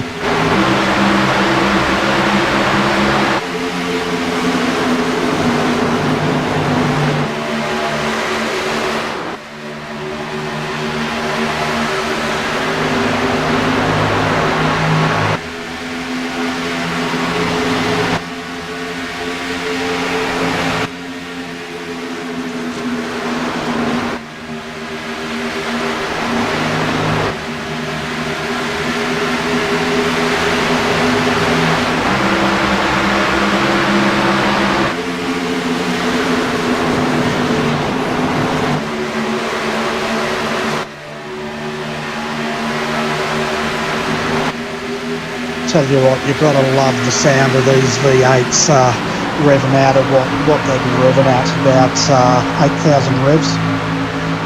Yeah, it's just roundabouts. Used to be about 9,500 and the older spec motors, but they've wanted to cut costs, so they're bringing down the revs just a little bit. But speaking of revs, this race is revved up. We've got 25 laps to go. Stephen Clark is going to try to keep up with Jason Martin. We saw the first stint. It didn't really work out for him as Stephen Clark wore off those tires. And Josh Micklemore, like I was saying earlier, he has fallen back to the 4th position, but he has more of a long distance car versus a short distance car, so we'll see if he can't make those spots back up. Yeah, as this race goes, we'll see if he's actually faded because of the tyres, or if he's faded to preserve the tyres, as you were saying before the restart. He's got Danny G right behind him, so he's still doing a pretty fast pace. To give you folks at home a bit of perspective, his last lap was a 31.934. His fastest lap, 31.402. The leader, Jason Martin, he set a time of 31.706 last lap through. So, you know, he's not that much slower than them. Yeah. I mean, the Josh Mickelmore, it just looks like he's trying to save his tires as much as he can. Trying to keep up, just trying to stay in front of Danny G just enough to where he doesn't have to repass him later on, as you see just behind him. Matthew Cloet and Edward Foster trying to take up, put two cars in one lane as Edward Foster just moves up the track, and they're racing really close as Dave Douglas has moved his way back up into the top 10, and I think that yellow actually helped him out the most. Yeah, and I'll tell you what, look at Dave Douglas here. Last time by on the tryover, he basically thought about going through wide as he went down onto the apron there, but he's thought twice of it. Meanwhile now, Matt Cloet's finally got a break over Edward Foster here. They can all breathe easy and start for round two. Yeah, it's getting really close here. Stephen Clark hasn't faded as much as he did before. We are just over, we've got about 11 laps into this stint, and Stephen Clark is still there. So we'll see if he can keep that up with himself, you know, trying to keep that car underneath him, keep some tire underneath him, but he can maybe make an attack on Jason Martin later on, or if he can just make Jason Martin run his tires down a little bit, make him run a little bit harder than he wants to. Yeah, well, at the moment, Clark's just sitting on there, isn't he? His car's going better than it did last time. Last time we saw him start fading big time, but he's just going with them. Thomas Hinz is also going with them, and the lap times now are down into the 32s as the wear and tear of these tyres start to take effect. 20 laps remaining here, folks, and I think we're going to have a great finish here tonight. Yeah, one of also the things that we need to be thinking about is Stephen Clark is getting a little bit of a draft down the straightaways, but what that's doing is it's taking away that front downforce off his front of the car, so he's actually having to push the car a little bit more than what Jason Martin is to get the same speed out of the car, as we see Jason Martin run a 32.15 to Stephen Clark's 32.20. So you're looking at about half a tenth of a second that Jason Martin is getting on him, just a little bit. So that's why in the real NASCAR and some of the even the iRacing series, you'll start to see if you're following a guy for more than a few laps, the guy will just try to find another line to run that's a little bit different to try to get out of that airstream, so you don't have to push your car as much to wear those tires out. So I think Stephen Clark is just now starting to feel it with just over 15 laps left in this race. He's just now starting to fade just a little bit. You can see just off there, turn 4, Jason Martin just has the run off of him. So it's so long as it stays green, so long as Jason Martin doesn't mess anything up, I do believe Jason Martin might have this win here. Yeah, it looks that way, and also Thomas Hinz is starting to fade as well. His last lap time 32.370, and he's actually dropped off probably about 0.2 of a second off the Jason Martin's time. Josh Mickelmore, in the meantime, he's lapping in the 32.396 last time through, but he's starting to close in on the 52 here. Yeah, it looks like, according to the times, Thomas Hinz has got a 32.493 to Josh Mickelmore's 32.3, and Danny G just right behind him is at a 32.4. So right now Josh Mickelmore is keeping that 32.3, where everybody else is starting to fade back into the 32.4s and 32.5s. So we'll start to see that long run car that we were talking about earlier from Josh Mickelmore, starting to see that come together as he just now runs a 32.4. Yeah, and I'm keen to see what the 24 has left as well as the 54 behind him. But the 24, that car's been great all night, and he's running a pretty smart race, just tucked up there behind Micklemore. He's not trying to get into too much battling at the moment. He's just focusing on these fast laps. So it'll be interesting to see if Danny G has anything up his sleeve. Coming across the line, he's about 2.9 seconds from the lead. Yeah, and this battle for fourth position might be the biggest battle of the race too, because a lot of these guys are fighting for that mid-range points battle too, and so they're going to try to make the most of every position they can get. Like you're talking earlier with Steve Hoppett in the truck series, missing out on the top 10 by just 1 point. These guys don't want to leave that 1 point on the table. They'll try to get every point they can, see if they can't grab a few more positions here at the end of the race as Matthew Cloet looks to the inside of Danny G here. Yeah, we'll give a shout out to Steve Hoppett if he's watching. He's been a bit sick with the sinus migraine, so we don't have the big man with the big voice in the box, but we do have myself, Bernie Wieners, and Ryan Shelton here calling all the action. 13 laps to go here, folks, and it's going to get pretty interesting back here. Yeah, Josh Micklemore just picked up the pace. He's at a 32.3 under his belt, and he's starting to drop his times. He peaked out as a 32.560, but then ran a 32.45 and then a 32.38. So he is really starting to reel in Thomas Heens in that 52 Fanatics Toyota Camry, and he might, if he really, really pushes it and he really has enough tire underneath him, he might be able to catch Stephen Clark too. So that number 2 car of Josh Micklemore is going to be the one to watch. And he's using every bit of that tri-oval as he shortcuts it once more. You can see as we're riding with him, you can just see him starting to pull Thomas Hinds up through these corners. It's not a lot, but it's just enough. Look at that, probably about, half a car length just on entry. Yeah, he's just picking it up, and Danny G was a little late to recognize it too.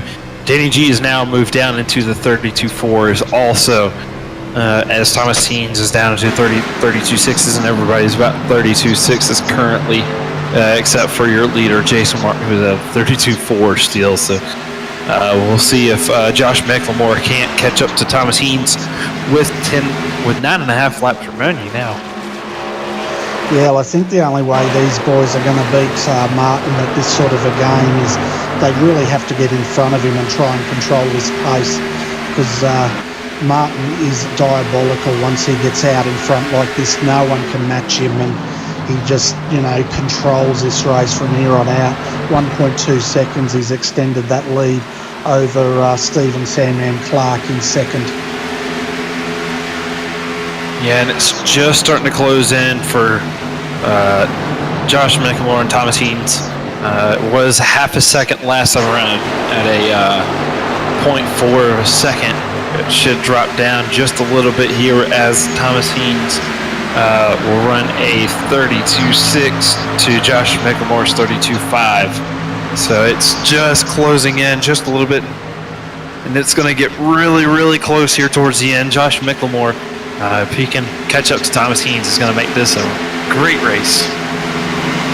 Yeah, he certainly is, and you can just see he's doing everything he possibly can to close up, and he is closing up, and it's quite noticeable now how much he's closed up in just that one lap.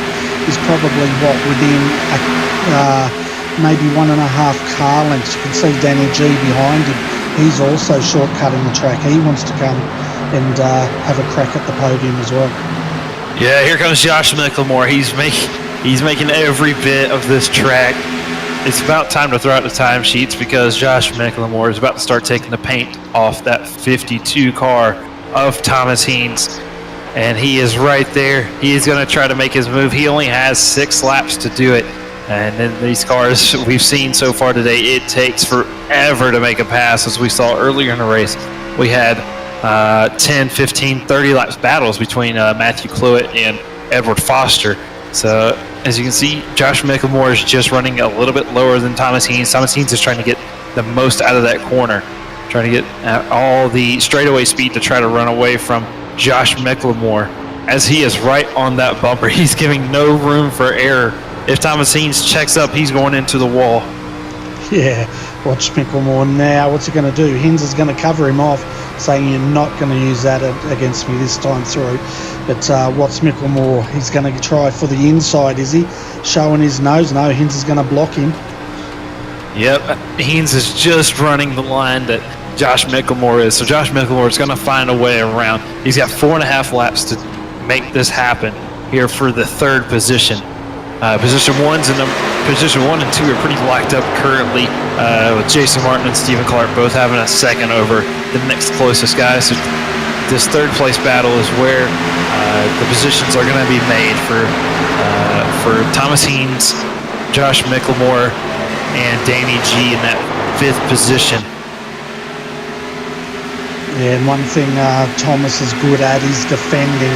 He's going to make this as hard as he possibly can for Mickelmore. Now Mickelmore gets that run on the inside, and what's Hines got on the outside? Can he hold him there, or is this his goose about to get cooked?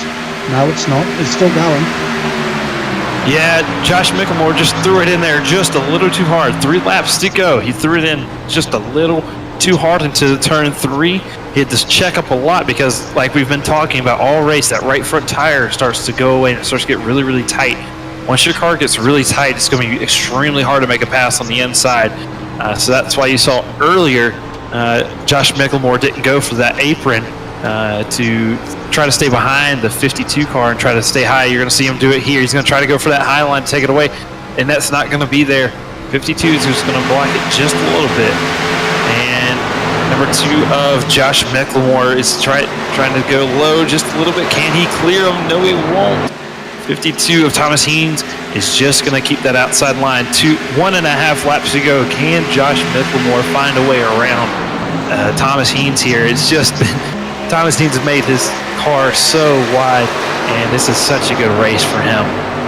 Oh, it's awesome race. This is exactly what he needed after he was getting down on himself a little bit in the last couple of weeks. He's having an awesome race here. Also, Danny G, he's trying to join the party, but at the moment, it's between the number 2 and the 52 for third. Are you right there? You're going to have a coronary on us or what? Yeah, Josh McLemore, he was going for a hole that was closing up really quickly, and this is going to be his last chance at it. Will Thomas Haynes be able to do it? They are really close. They are really, really close right now. He's giving him no room. Can Josh McLemore just get around him for the start-finish line? Oh, no, he doesn't. Thomas Haynes will be scored in the 3rd position with there is a .051 between them, less than half of a car. That was a great finish between the guys in 3rd. We do want to congratulate Jason Martin and Stephen Clark on their 1st and 2nd place finish, but Josh McLemore and Thomas Haynes may have put on the race of the year right there. Yeah, we're going to look at the start-finish line as the boys come through here and have a look at how close it was. They should be appearing on our screen any moment. I'll probably send them back too far. Then we'll go. We can see the winner here, Jason Martin coming through. Then Stephen Sandman. But check this out in slow-mo, folks. How close was this race between Mickelmore and Haynes? And tell you what, that was probably by a nose. Yeah, it was just by half a car, just a little bit. But that was incredible driving from both guys. It was unbelievable just how close Josh McLemore was able to get to the number 52 of Thomas Haynes and not wreck him there at the end. That was an incredible finish from both guys. Yeah, and we can see there Jason Martin is leading, not leading, he's celebrating the win of round 6 here of Las Vegas. And he's just got a run going, hasn't he, as he takes it up there. And I guess in real life that's when he'd get the checkered flag. Or would he have it already? No, you'll get the checkered flag when you go run up to the wall and grab it from the flagman, because the flagman steps down, gives it to him. Yeah. Okay. That was a good race. Yeah, it certainly was. And let's have a look at the full results here, folks. You can see where your favourite driver finished tonight, but check out the stats here. Jason Martin, he led 86 of the 100 laps here tonight. Very dominant performance indeed. Fastest lap, 31.102, but not the fastest lap of the night. That looks like it's going to go to Stephen Sandman Clark, who comes in second. And he led 5 laps tonight. Thomas Hinds, he's got a podium tonight, finishing in third, just by the skin of his teeth, because Micklemore was all over him like a rash. Out of fifth, finishing fifth tonight was Danny G in the 24. Matt Clowett, he settled for 6th. Edward Foster in the 53 comes home in 7th. 8th is Stephen Williams. 9th is Dave Douglas. James Zeitz finishes in 10th. 11th is Craig Lawless, and Norman Clark comes home in 12th. 13th was Riley Curtis. 14th is Phil Otto. He dropped 10 positions tonight. Darren Lord, 15th. 16th, Terry Marwood. 17th, Roger Clark. So we're in our retirements now. Darren McKenzie, he dropped out because of internet connection issues. Jake Maloney also retired. We're not sure why. And Jake Blackhall retired with a blown motor after that massive impact, which is also what I think Roger Clark was claimed with as well, that deadly inside wall. Yeah, that was a bit of a hit between Jake Blackhall and Roger Clark, and in real life that both of those cars have been done for forever, and they would have scrapped those and probably recycled them and turned them into Coke cans. Yeah, definitely. So they'll be pushed back on the transporter for next week's race. I'm not sure where we're heading, but wherever we're going, it's going to be exciting, that's for sure. If y'all are following the real life, it's should be Auto Club in Phoenix. Okay, yeah, well, next Saturday week we've got the Auto Club Cup Series, which will be the full-length Auto Club 400, I think it is. So that should be fun. Yeah, that should be pretty awesome. But I guess we should get to some interviews. What do you reckon? Absolutely. There's a lot to talk about in this one caution race. Yeah. So should we start from third and work back up to first? Yeah, let's go ahead and do that. Thomas Heens is going to be a fun one to interview. Certainly will.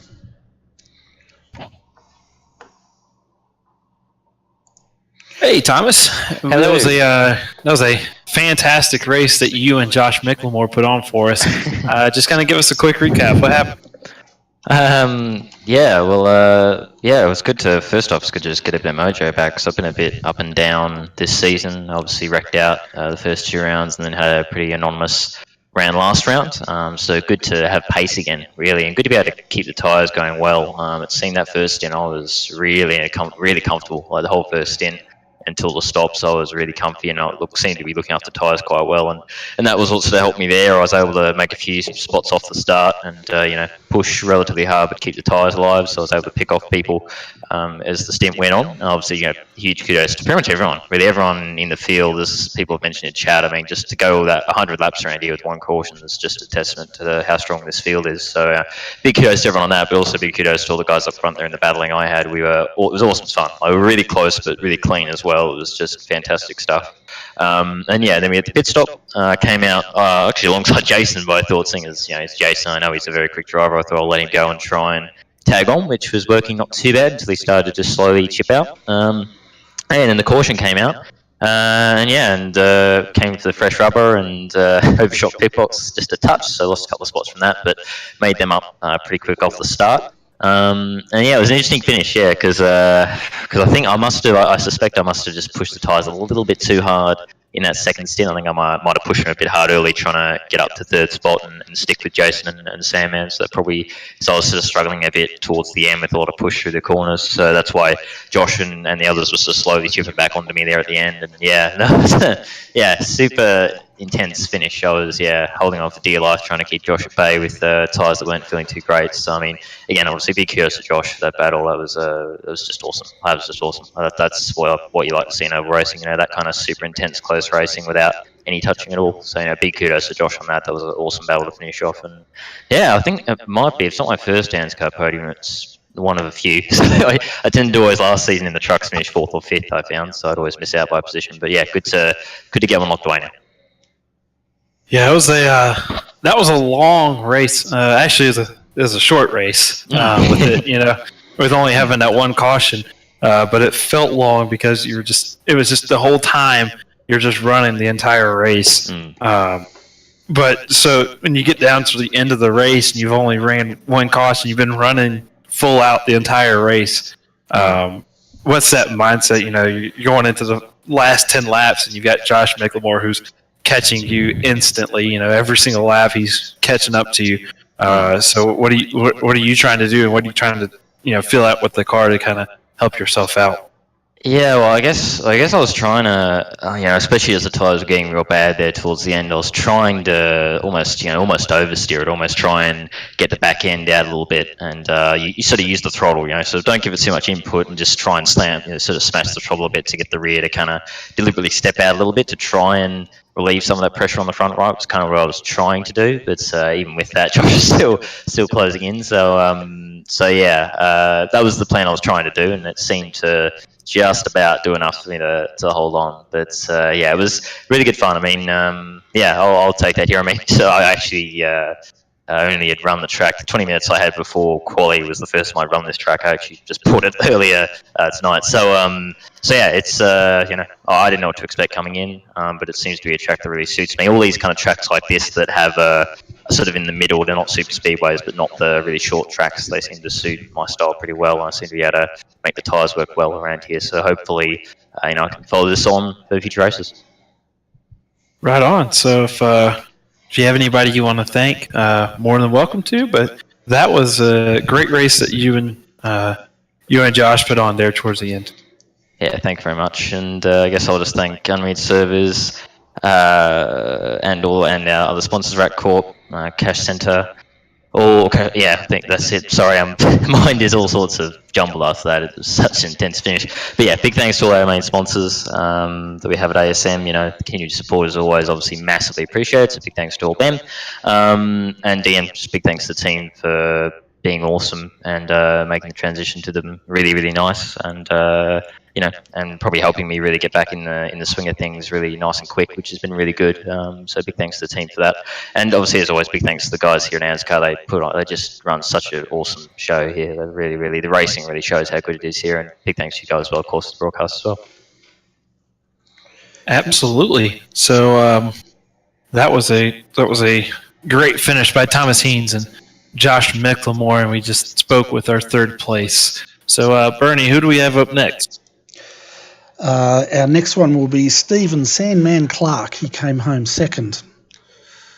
I nearly kicked you out of the booth then. We don't want to do that. You were kicking the wrong person. But the right person to have in here is the second place finish of Stephen Clark, Mr. Sandman himself. How you doing, sir? G'day, boys. How are you? Doing great. That was a great run. That was a great little battle you and Jason had for a little while, but it seemed like the car just started to go away from me as the tires started to go away. Yeah, that's right. The timesheets won't show it, but that's a win for me in our hybrid racing simulation Chevy. Tell you what, Jason just does an amazing job week in, week out, and if he isn't one of Australia's best oval track racers, I'll go eat my hat, because he's great. He was so much fun to battle with, but the best I could do was keep up with him. I threw everything I could at him, and I probably threw a little bit too hard in those opening laps, and I killed my tyres, mate, and started slipping back, and I knew I was in trouble. But, we took the gamble and pitted pretty early on lap 44, 45, I think it was, and gambled for the caution, and the caution came out. Yeah, it seemed like that plan started to work for you until you went to the pits and you kind of missed your box. Yes, there was some colourful language floating around the cockpit of the old Camaro, but look, at the end of the day, regardless, even if I'd known I'd come out in first, I knew that Jason was going to get me, and I pretty much said to myself, when I was slipping back in those early parts of the race, I said, if I can salvage a second out of this, I'll be pretty happy with tonight's result, especially after the disaster of last week. So, I'm pretty happy.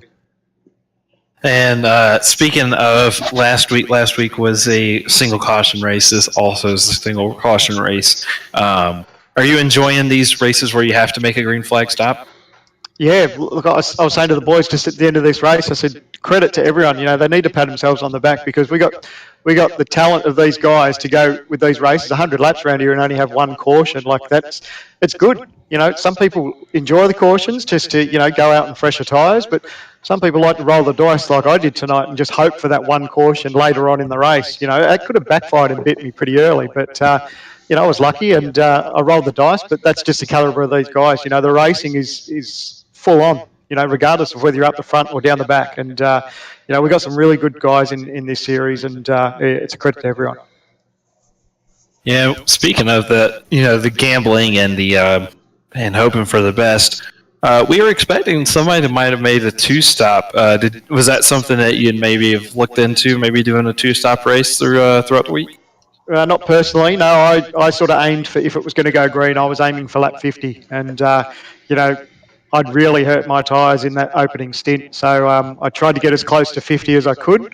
And I got to 45 and I said, look, I'm just starting to drift back way too much. So I took the gamble and, I didn't think I quite hit my fuel number 2 because the boys were all sort of having a go at me saying, hey, how close were you on fuel numbers? But I don't think I was going to make it if it was going to go green. But, we rolled the dice and it paid off. Right on. Bernie, you have anything for him? No, nothing but admiration tonight, mate. We saw earlier tonight, Sam, man, it looked like you burnt up your tyres pretty bad in that first segment. But the second restart there, it looked like your car was a lot happier as far as tyres go. Was that in the way you approached that second stint compared to the start of the race tonight?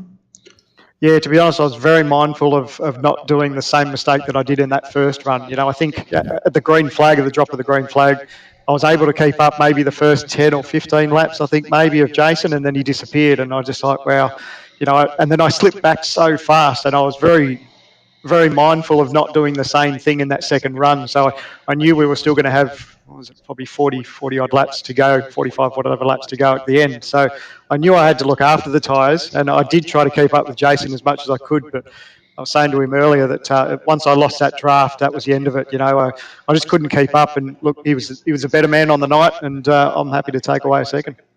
Yeah, it was a good, strong finish there for that second stint. So congratulations, Sam. Before you go, though, give a shout-out to all your sponsors, mate. Thank you, mate. Yes, all the boys at TTR, everyone at Hybrid Racing Simulations, and pretty chuffed. Hybrid Racing Simulations gave us a new scheme for tonight, and we'll carry that throughout the rest of the season. And on board we've got Leo Bodner, which Hybrid Racing Simulations through the week announced that they're now the Australian distributor for Leo Bodner. So that's pretty exciting for the sim racing community. So I'm proud to have those guys on board, and mate, I can't wait for next week. Yeah, fantastic. No, that's really exciting news for the Australian community, that's for sure. Hopefully we've got the right paint job out there. I did reload it, so it was white. it had other colours on it too. Look, we'll have a look, but look, at the end of the day, we appreciate everything you do for us, mate, and everyone at RRTV, we're stoked to have you guys broadcast this series. It's a lot of fun. Yeah, now, you will have to forgive Bernie. His eyes are a little bit clouded over the years. His vision's starting to go away. So it probably was the right scheme. He just couldn't see all the details. It's all good. Thanks, mate. Thanks, boys. Yeah, see you, buddy. Man, Ryan, you jump at anything to have a crack, don't you? Just that little subtle. He's got to get one in. Yeah. All right. Speaking of getting one in, well, it's Jason Martin once again, folks, and he's on a bit of a streak here tonight. Oh, this couple of days anyway. Whatever. There you go. Yeah. Jason Martin, our points leader, and he's won our last 3 races in a row. Jason Martin, how was it out front today? Yeah, it was pretty good again. I think I led a bunch of laps again and went good on the long runs. Yeah, we noticed when you took your green flag stop that you were much further behind than everybody. Did you make a mistake on pit road, or was it just because you came in later than everybody? Every time I pit, I either sit too far forward now or too far back. It gets me every single time now. Oh man, that's no good. I'm guessing that it's going to be some pit stop practice for you throughout the week, I guess. Yep, I think I lost about 4 or 5 seconds having to roll back to the proper spot. So when that caution came out, were you enjoying the fact that there was a caution came out, or did you not really appreciate the fact that the caution came out? No, I was happy for one. Gave me a bit of a break and good to get racing again. Right on. So, and it looked like the car was working pretty well for you. Did you you work on that setup throughout the week?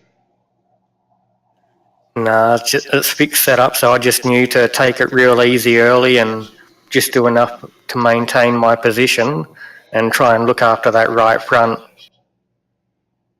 Right on. And Bernie, do you have anything for him? No, not a lot. I was just thinking, Jason, you're on a bit of a roll here. You know, the wins in the last 3 weeks, and pretty much what I saw last week was the same as what we saw this week. You got out front and pretty much controlled the race. So, yeah, my hat's off to you, mate. But before you go, though, you got to shout out to all your sponsors. No sponsors, mate. So just got to right. thank RRTV for the broadcast, and you guys for putting on the show, ANZCAR. Yeah, I'm amazed here that you're winning so much and no one's jumped on board to put their signage on that car of yours. Tell you what, folks, if you're out there and you want to get some exposure, look up Jason Martin, mate, because he's just winning, and you could be winning too if you got your names on that car. Anyway, Jason, that was my lecture to everyone listening. I'll let you go now, mate. Yep, thanks, mate. I'll tell you what, Ryan, he's not a man of many words, but I think he lets the racetrack do his talking. What do you think?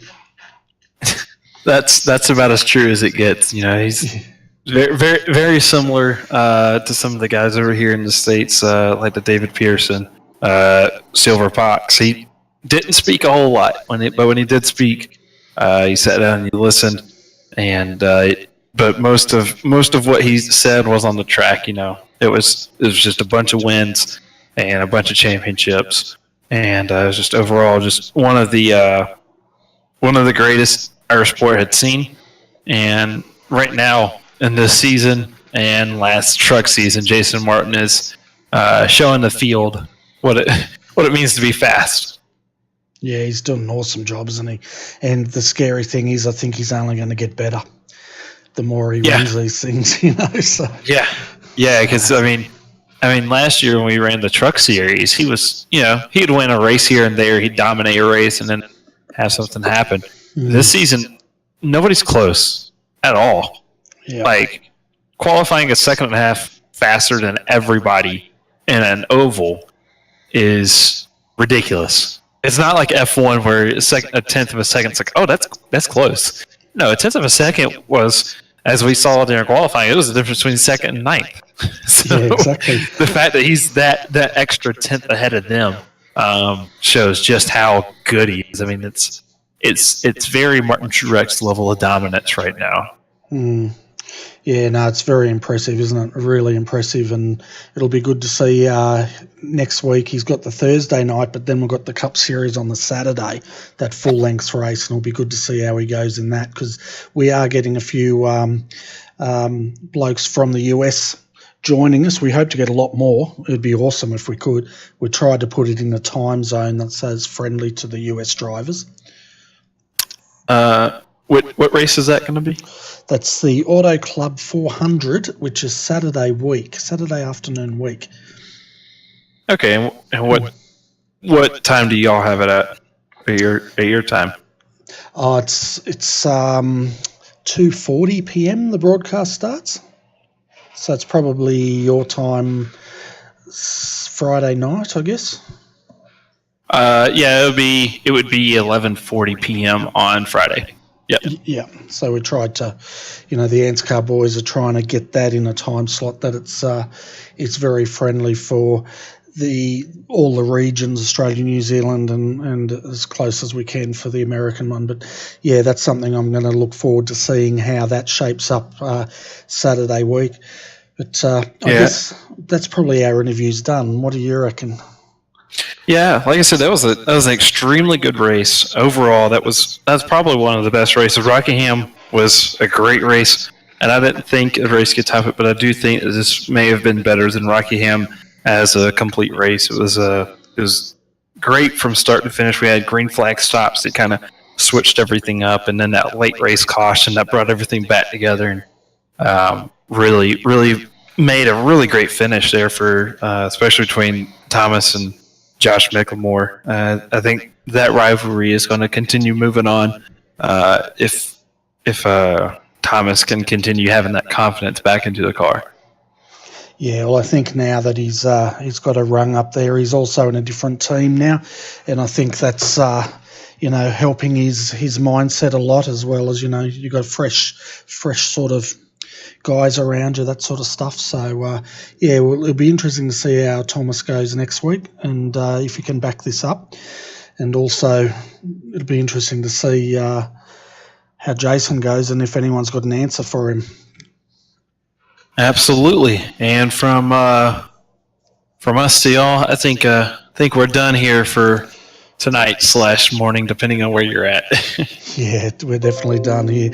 But folks, join us tomorrow night. We've got the Porsche Carrera Cup, another doubleheader coming your way, and the broadcast for that, I think, starts at 8:15, and then at 9:45 GMT plus 11, we've got the Australian Online Supercar Championship.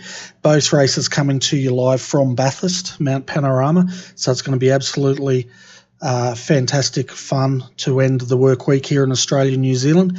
And then Saturday night we'll have the racingleagues.com GT3 sprint car, or sprint series, not sprint car, series coming your way. But until then, folks, on behalf of Ryan Shelton, I'm Bernie Weemers. Thanks for tuning in tonight. Have a great Friday, and hopefully we'll have your company again tomorrow night. Good night.